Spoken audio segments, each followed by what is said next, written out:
Okay, thank you so much, Ada, for your very kind and generous introduction. I'm very happy to be here, and I'm also grateful to Center for Comparative Muslim Studies for inviting me and for giving me the opportunity to share parts of my research with some of the familiar faces and some new ones that I hope to get to know. I also want to thank especially Kylie and Parsa for organizing this talk, and to everyone in the audience for making it here. So the title of my talk today is From the Peripheries to the Center, in the first part. And by this I mean repositioning in dual senses. First, positioning Chinese Muslims in the conceptual center, and secondly, really in the literal sense, tracing their real and imagined travels from the perceived geographic peripheries to the universal central place of Mecca in the Arabian Peninsula. And so tracing these back and forth journeys in both literal sense and imagined sense. And this research that I'm to present is a part of my bigger book project that I hope that I'll be able to share in a couple of years. So at the turn of the 20th century, a British missionary named Marshall Broomhall described Islam in China as a quote-unquote neglected problem. And Broomhall was a part of an Anglo-American missionary circles. I just want to make sure, is the sound okay? Okay. So he was a part of Anglo-American missionary circles that were interested in converting Muslim populations in Qing China to Christianity. So the scholar and missionary had his own agenda. But in a very different vein, since the 1980s, there have been pioneering works mainly in the disciplines of history and anthropology that have examined Sino-Muslim or Chinese Muslim populations. These scholars focused on early modern textual corpus called the Han Kitab, or received and used insights from ethnographic field work done in the 1980s in China that opened up to foreign researchers. Try to turn it back on. Okay. Great. Okay, back to that slide.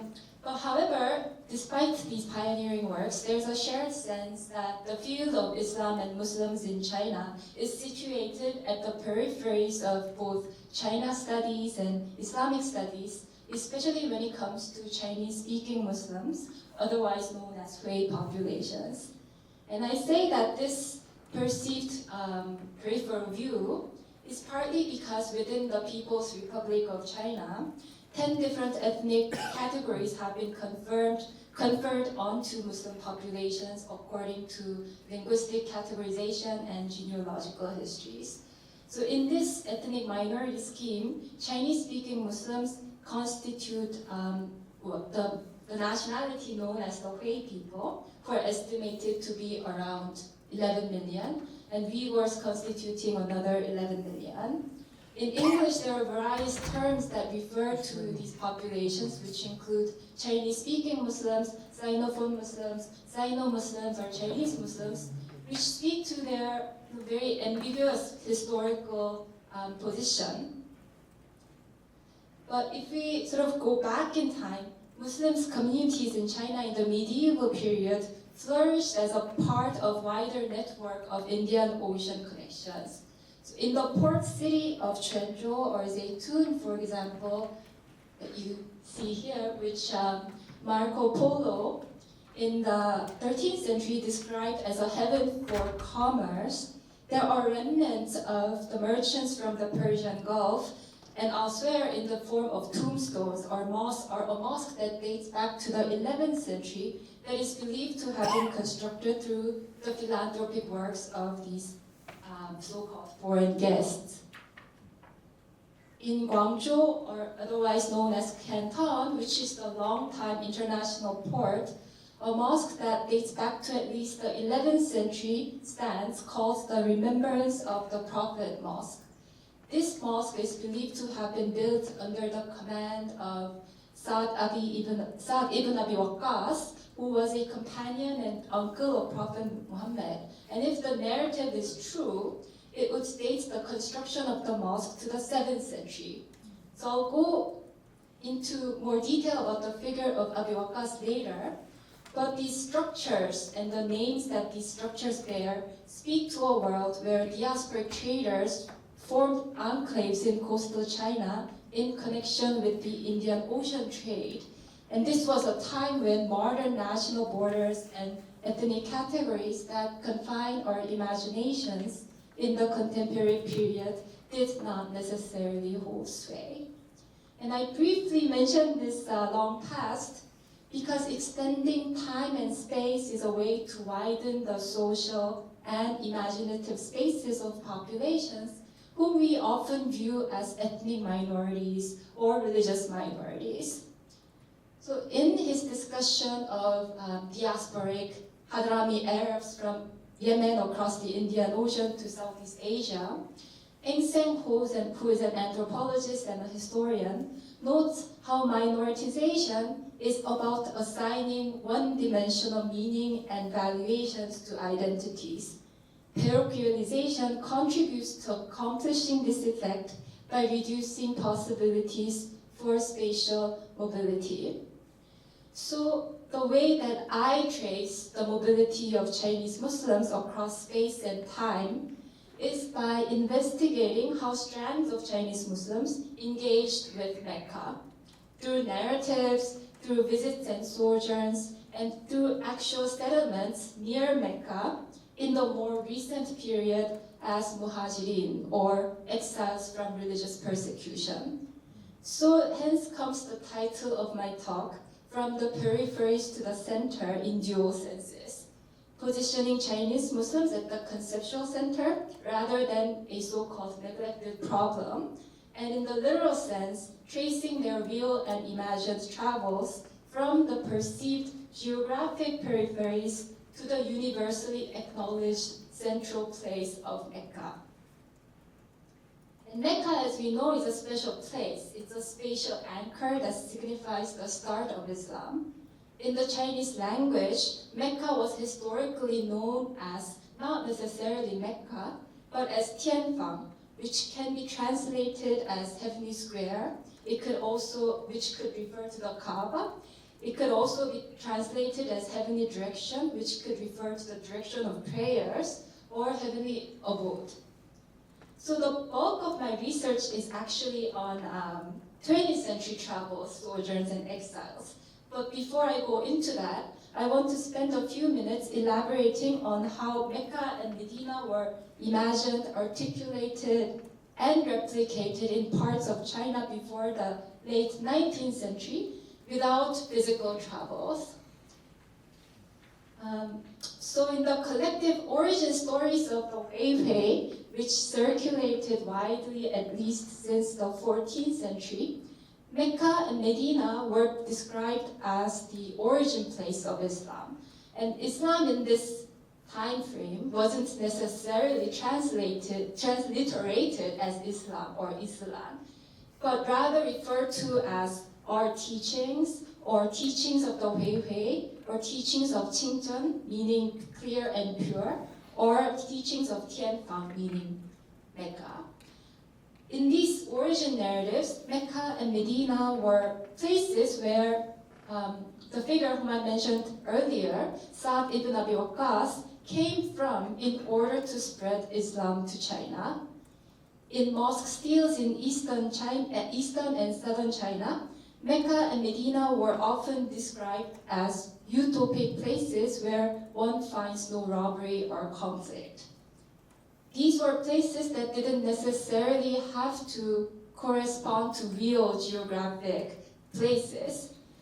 And since the distance to Mecca was far, some mosque steels said that the obligation to perform the Hajj could be compensated by constructing mosques locally.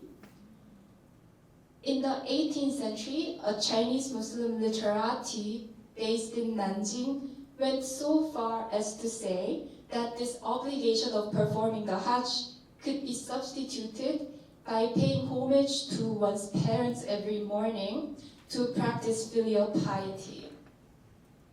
And farther west, in the Gansu province, which has been more closely incorporated into the spatial orbit of Sufism through Central Asia, visiting certain tomb shrines of a Sufi saint could equal to visiting Mecca itself, and this wasn't a phenomenon that was necessarily limited to China. In these visions, Mecca and Medina existed not necessarily as real places to be visited or to return to. Rather, they were symbolic homes of origin that sustained collective repertoires. They were also imagined places that could be replicated in the forms of mosques or tomb shrines. So in my larger research, I argue that what I call mini Meccas or little Meccas highlight how we can think of Islam in Asia as not necessarily revolving around a single center, but revolving around multiple centers and axes that have oriented the lives, mobilities, and deaths in Muslim societies.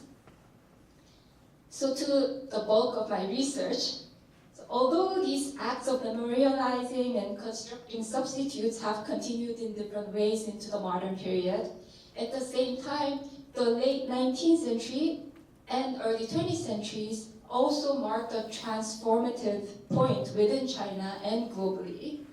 So in short, the combination of European and Russian imperial interest in facilitating the Hajj and development of modern transportation such as railways and steamships, which a number of historians have described, and the inclusion of China in these global transportation networks through the forcefully opened treaty ports made Mecca much more accessible than before.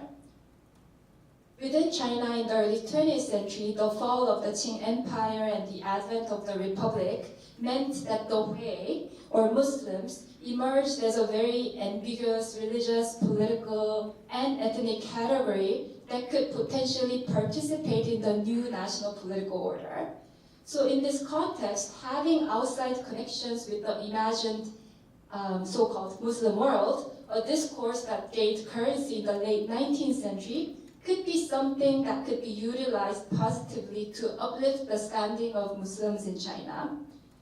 These infrastructural and geopolitical transformations meant that Mecca as a place came to have more concrete meanings as a place that was more expediently accessible. So a central aim and question of my project then is to trace the transformation of Mecca from a figurative home to a real place through the course of the 20th century through the eyes of Chinese Muslim actors. So to illustrate my point about this transition, I want to briefly call your attention to the journey of an elderly man who was 86 years old when he performed the pilgrimage from Sichuan province in 1924. So this elderly man, who was 86 years old, on the journey to and from Mecca, noted how fortunate he was to be taking advantage of modern transport. At every port of transit, he said, there were co-religionists to connect with. So this is sort of a rudimentary map that I drew. So he sailed from Chengdu in Sichuan to Chongqing, then took a steamboat to Shanghai.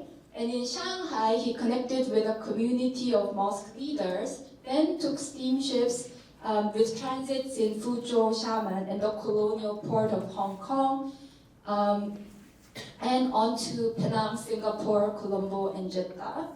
He was awed by the vibrancy of the colonial port of Hong Kong, as well as the prevalence of Cantonese and Fujianese languages in Penang. On the ship, he interacted with two groups of pilgrims from elsewhere in China, from Gansu and Yunnan provinces, and discussed methods of reforming mosques and schools in China using the model in Shanghai as an example. Once he was in Mecca, he said, quote, that the Creator established the heavenly palace and the heavenly abode to have 10,000 places to face towards and return to this place from the start to the end. Mecca, or Mocha transliterated in this instance, was the homeland of all under the heaven, all places faced it, akin to all parts of the body being directed towards the heart.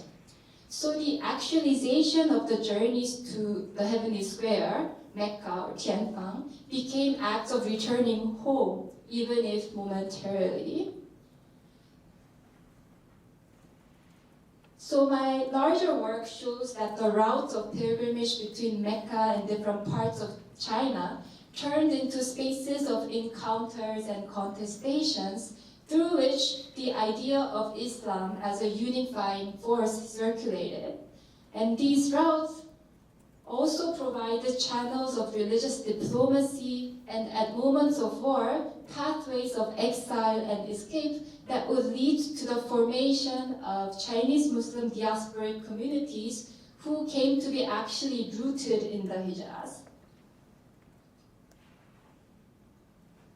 I argue that Mecca as an idea and as a real place mediated the making of overlapping back and forth mobilities that were at once religious, political, and diasporic.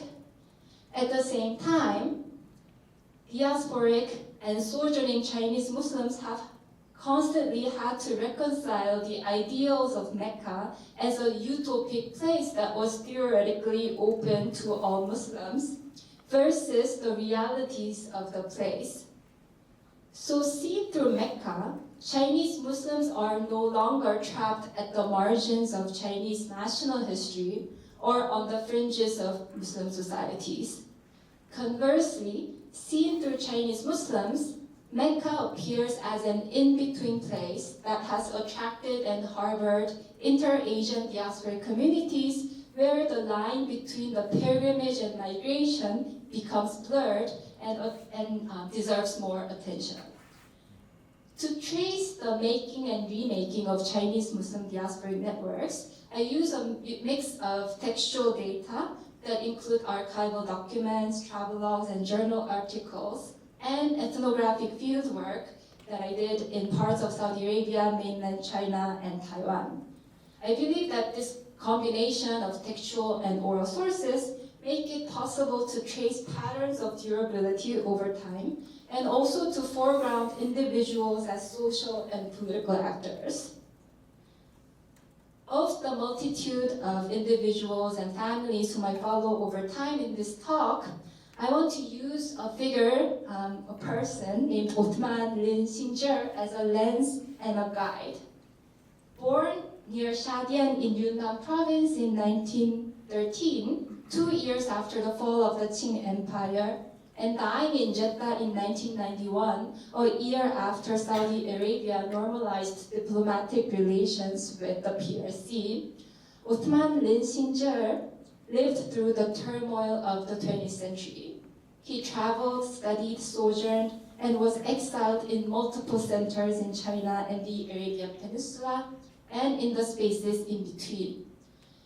So I first came to know Lin, so I'll keep referring to him as Lin, through published textual sources first, as I was going through the travelogues published by Chinese Muslims in the 1920s and 30s who were heading to Mecca and Cairo for their pilgrimages and their studies. So in particular, in 1934, Lin had written a travelogue to Egypt, but the whole book was devoted to the journey between Kunming to the Suez.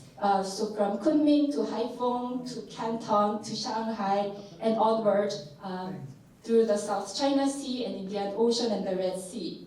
So he was a part of a batch of students who sojourned in Cairo for about a decade in the 1930s and 40s. And this study abroad initiative in Egypt was a part of an effort among urbanite, educated Chinese Muslims in eastern cities to modernize Islamic education and practices throughout China.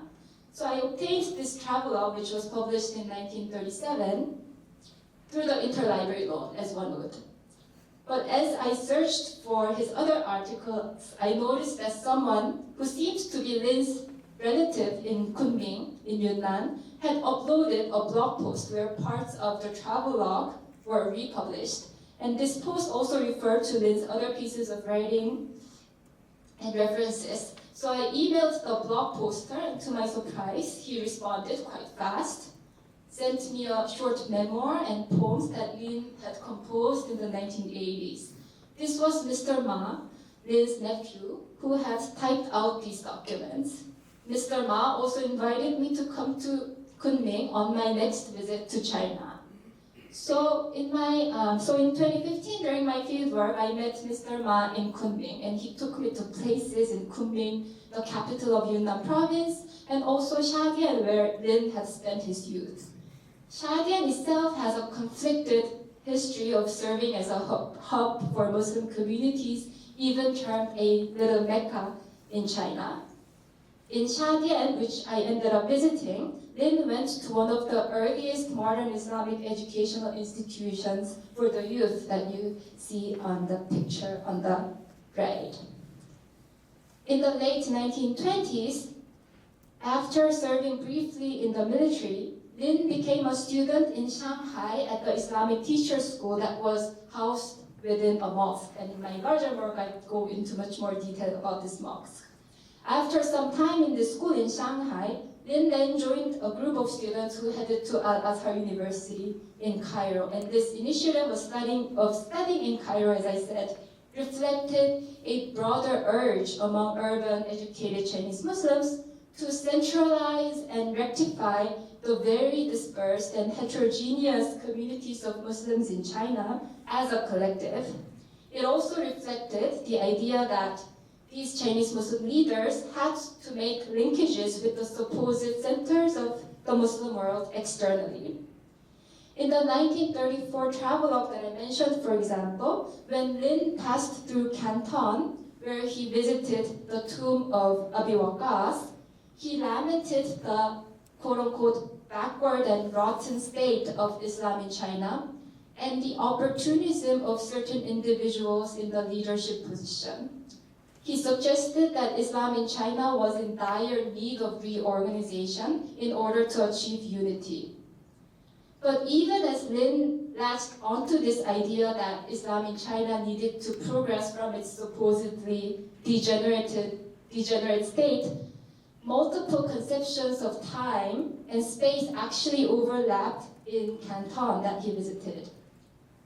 Lin paid his respects at the tomb shrine where companion Sa'd ibn Abi Waqqas was supposedly buried in Canton. Since at least the 14th century, Waqqas has been mythologized as having come from either Medina or Mecca and initiated Islam in China. At one point, and we don't know exactly when, Abi Waqqas was believed to have been actually buried in Canton. So through his death, Waqqas as a symbolic figure created imagined spatial linkages between Canton, China, Mecca, and Medina.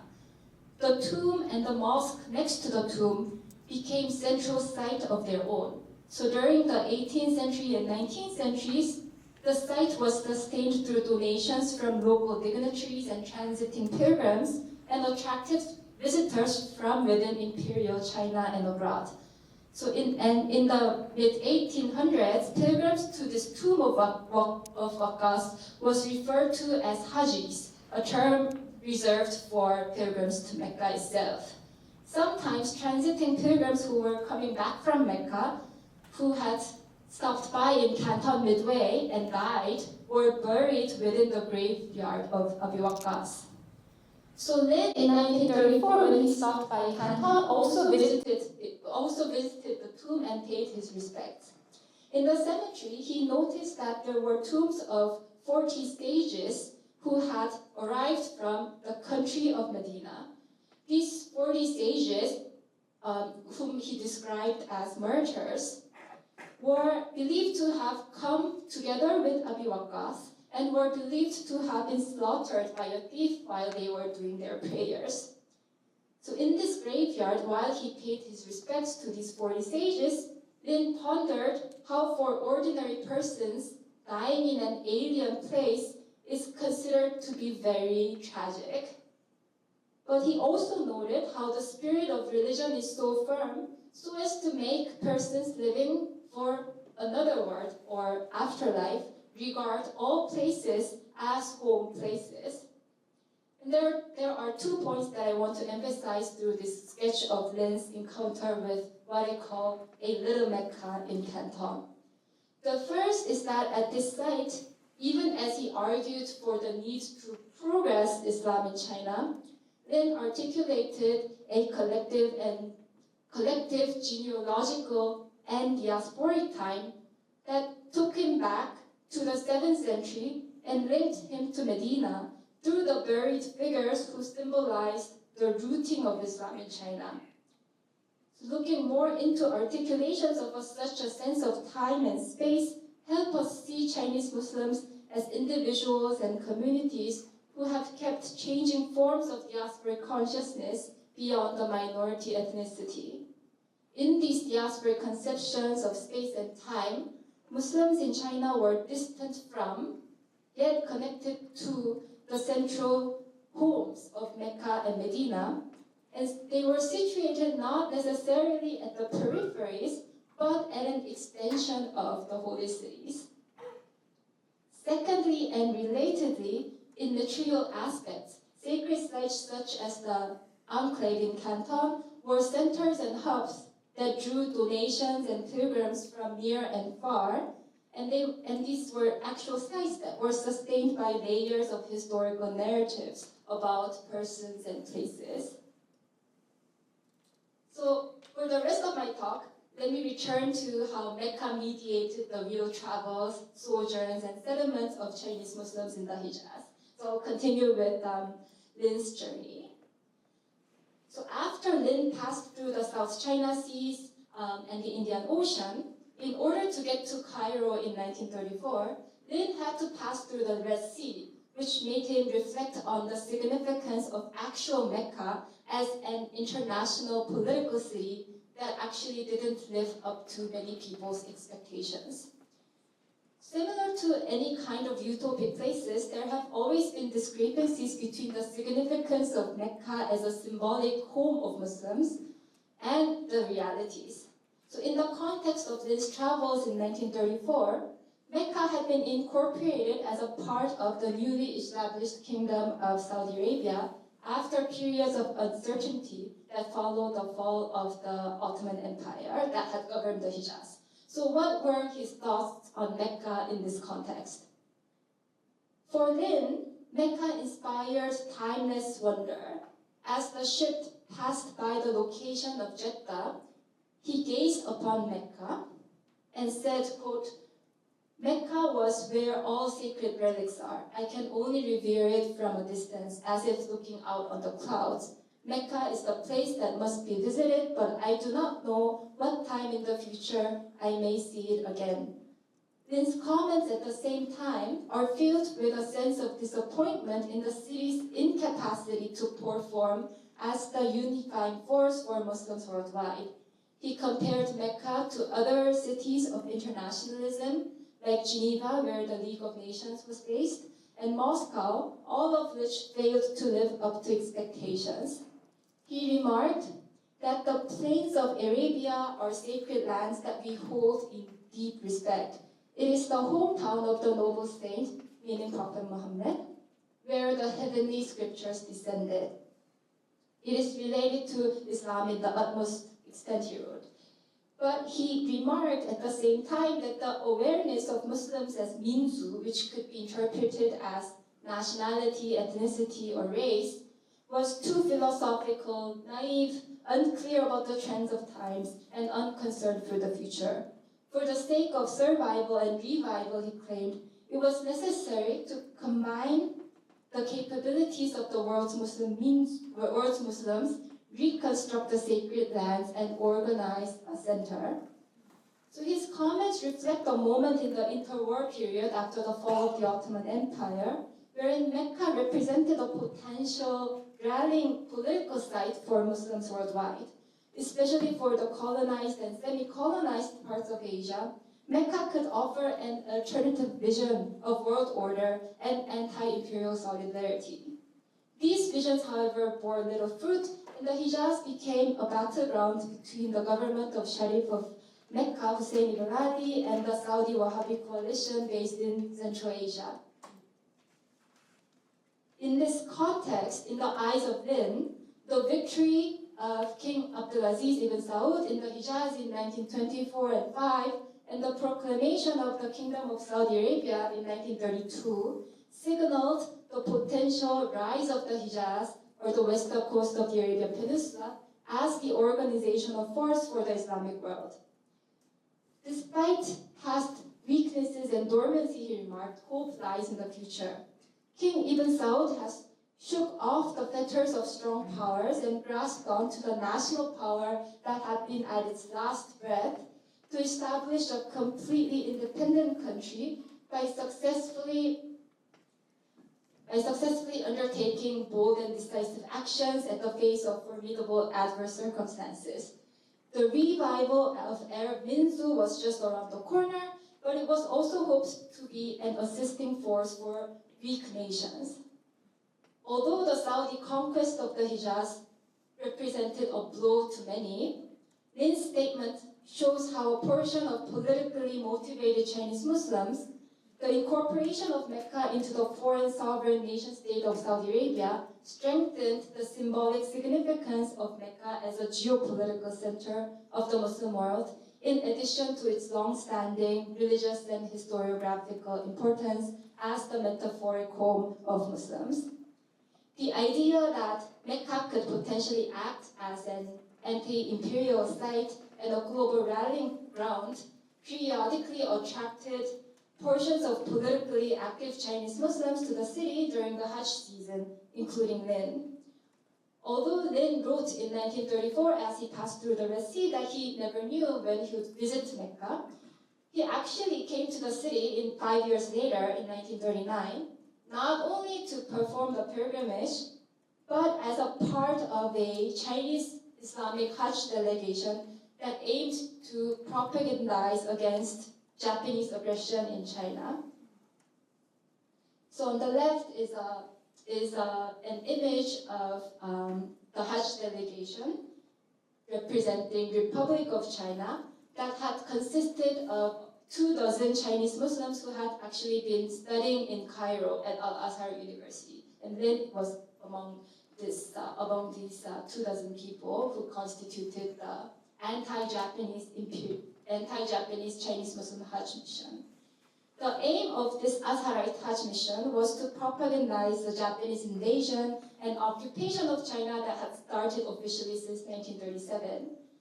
This delegation that Lin was a part of was actually a reaction against another Hajj delegation that had been sponsored by Japan, which is on the right image. So this Japanese-sponsored Hajj mission consisted of Chinese Muslims who were living in the occupied territories of North China and Northeast China, and was very openly critical of British imperial presence in the Indian Ocean.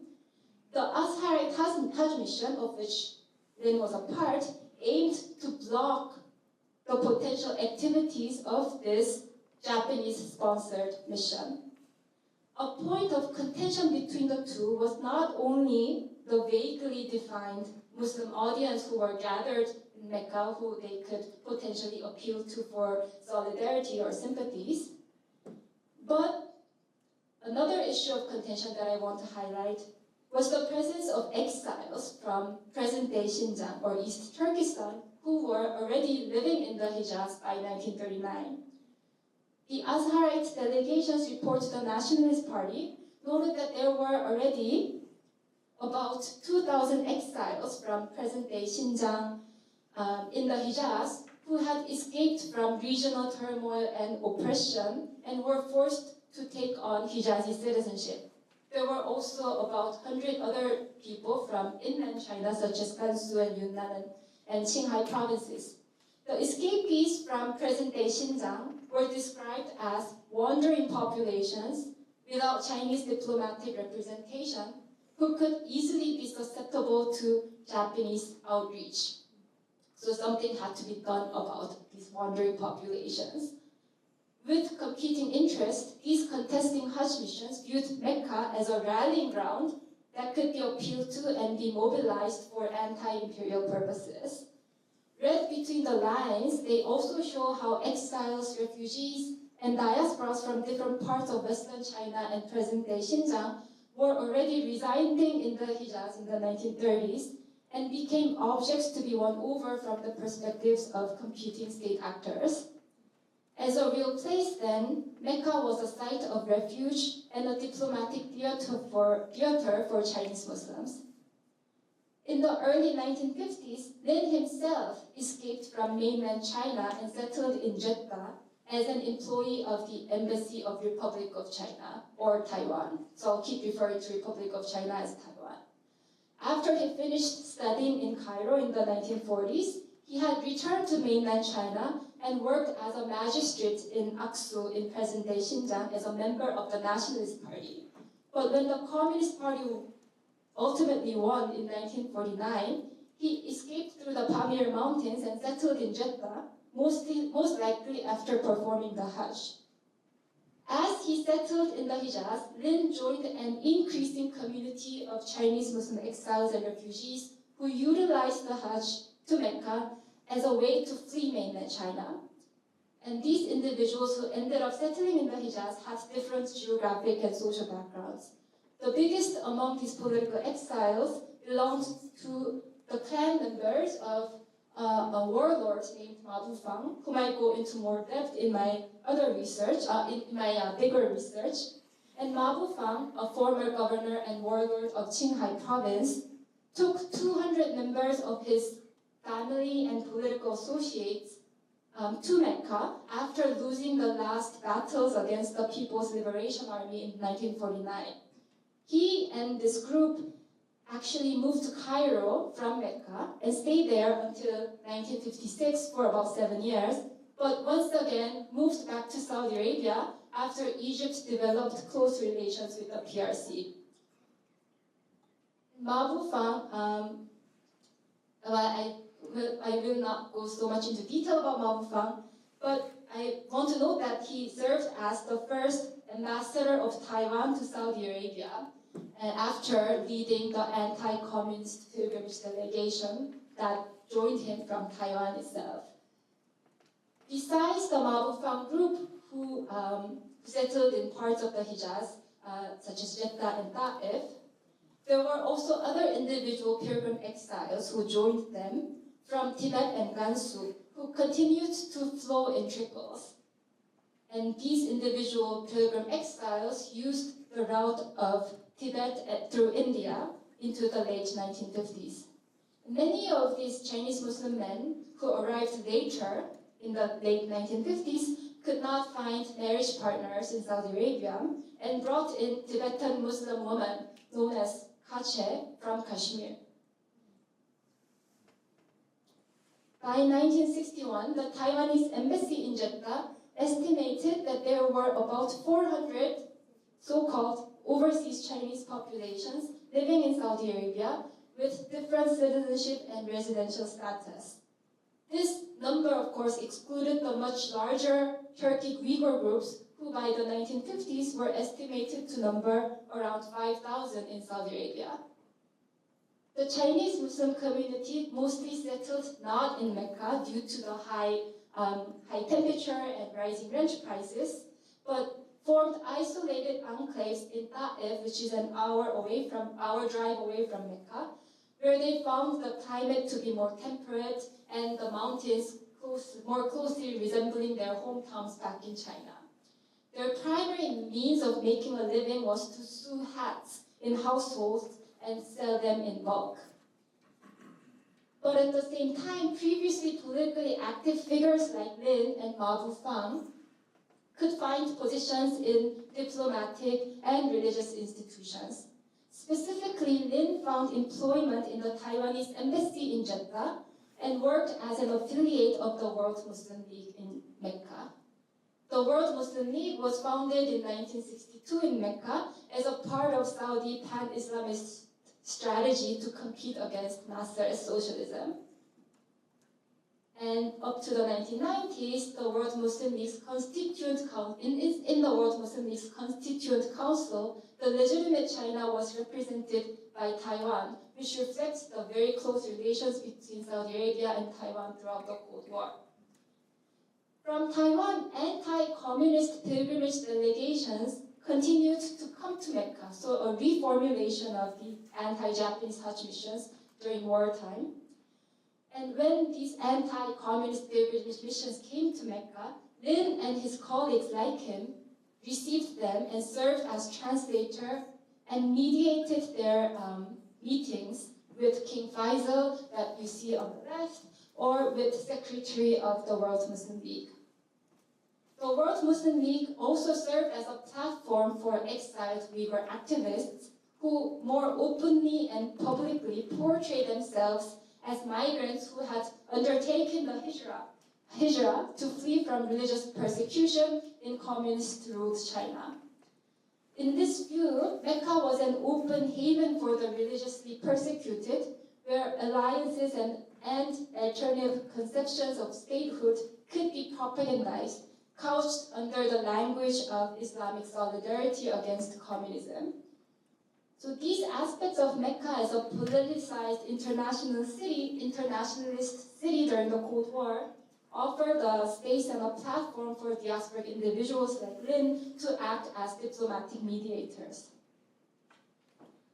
But while Lin and Mao Fang found positions in religious and diplomatic institutions at the same time, there have been constant tensions between this Muhajirin identity that emphasizes the rightful belonging of diasporas in the Hijaz as guests of God, and the importance of Arab tribal lineage in defining one's social status in Saudi Arabia.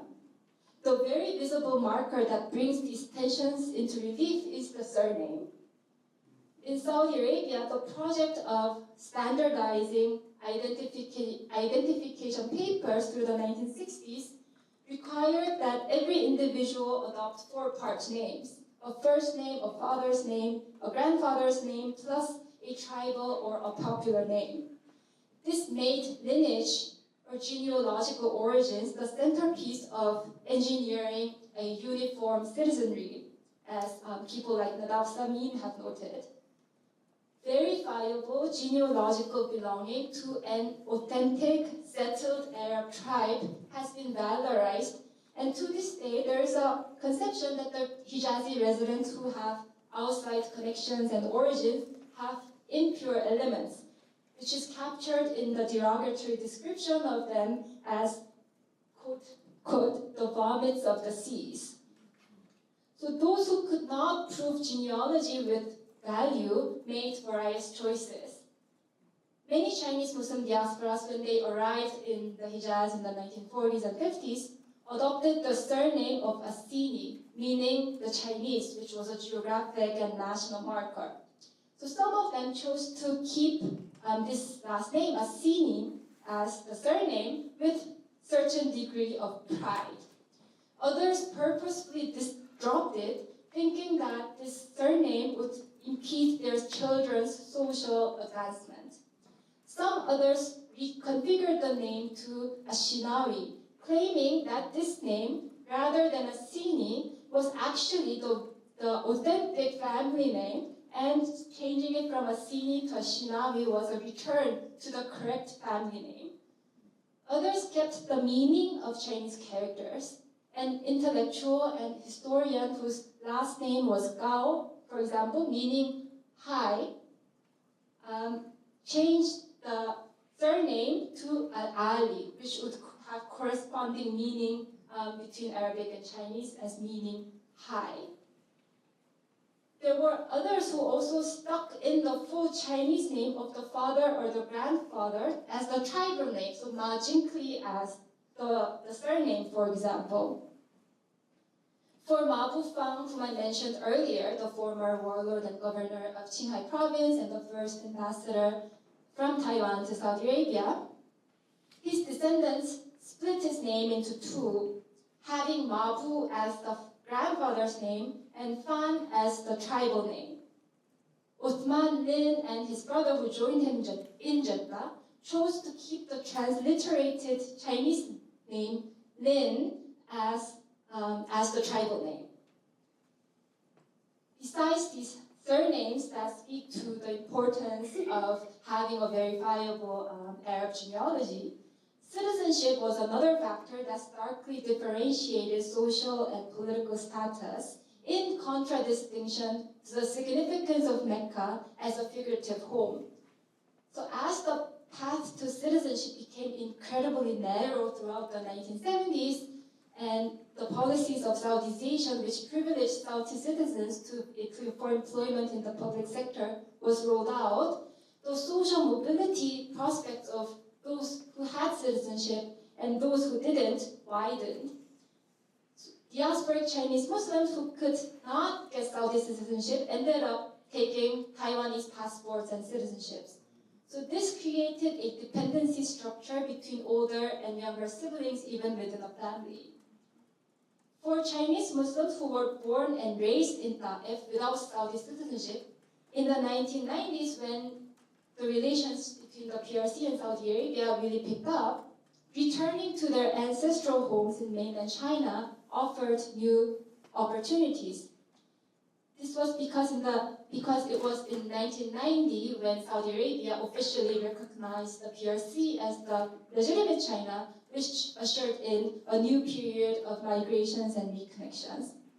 But for this talk, I will not really go into this period of 1990s, but end with 1980s, when Mecca offered channels of unofficial reconnections on the eve of the disintegration of the Cold War. So throughout the 1980s, interactions between the PRC and Saudi Arabia unfolded through commercial and religious delegations, and these delegations, consisting of representatives of the World Muslim League, for example, were often mediated through the World Muslim League in Mecca and the Chinese Islamic Association in Beijing. People like Lin, who had an affiliation with the World Muslim League, invited their separated families to perform the Hajj in 1980s. So the Hajj became a means of family reunions through the 1980s when there were no official diplomatic relations between the PRC in Saudi Arabia.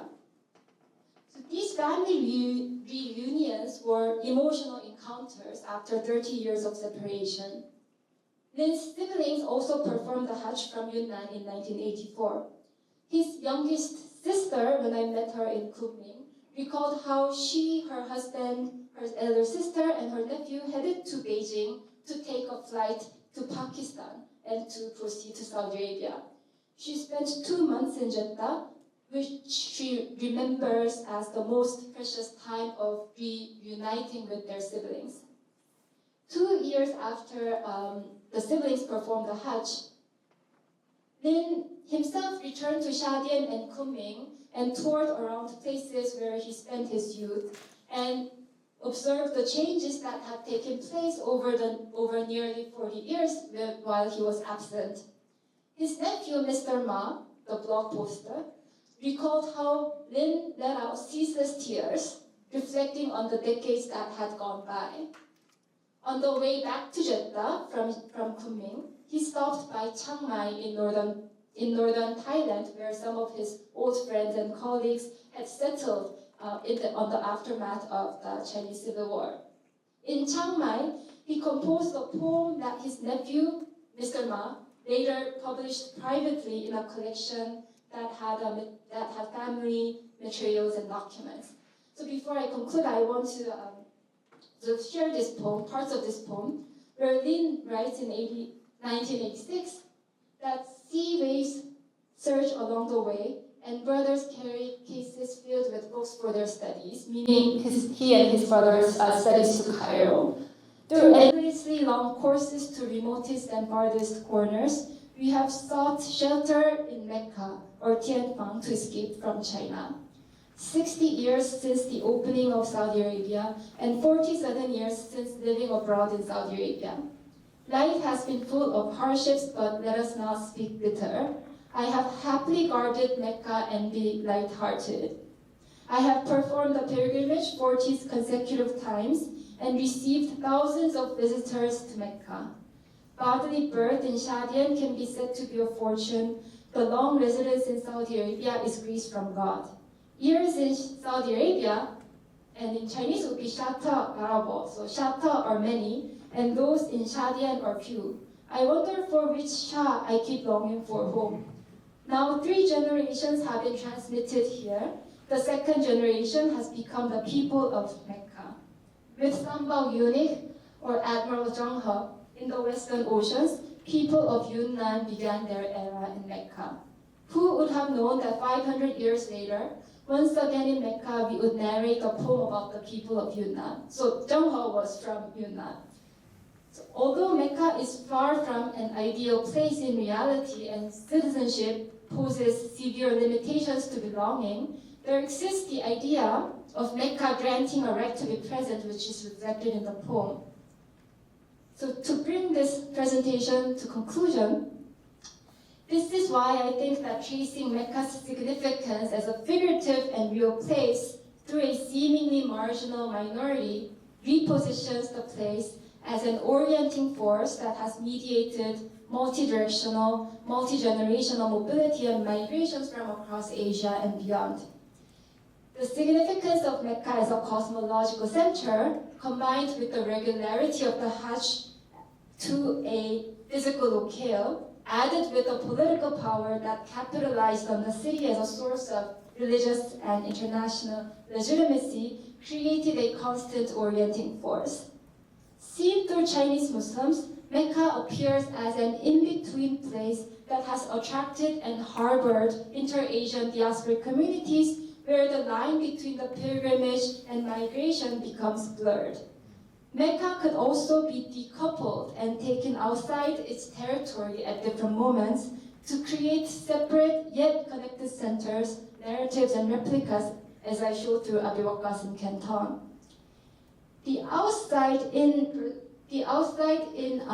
approach from Mecca, conversely, deparochializes the spatial and conceptual mobilities of a seemingly marginal and peripheral group of Muslims who tend to be seen in scholarship through the framework of minority ethnicity or religious minority.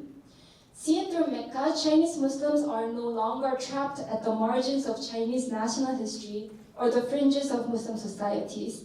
So Mecca takes them out of their interlocked relations with nation-states and reveals their transnational, spatial, imaginary zones of activities and political mobilizations. I conceptualize Chinese Muslims as diasporic agents who have inhabited multiple homes through time, who have constantly had to reconcile the discrepancies between idealized and real homes.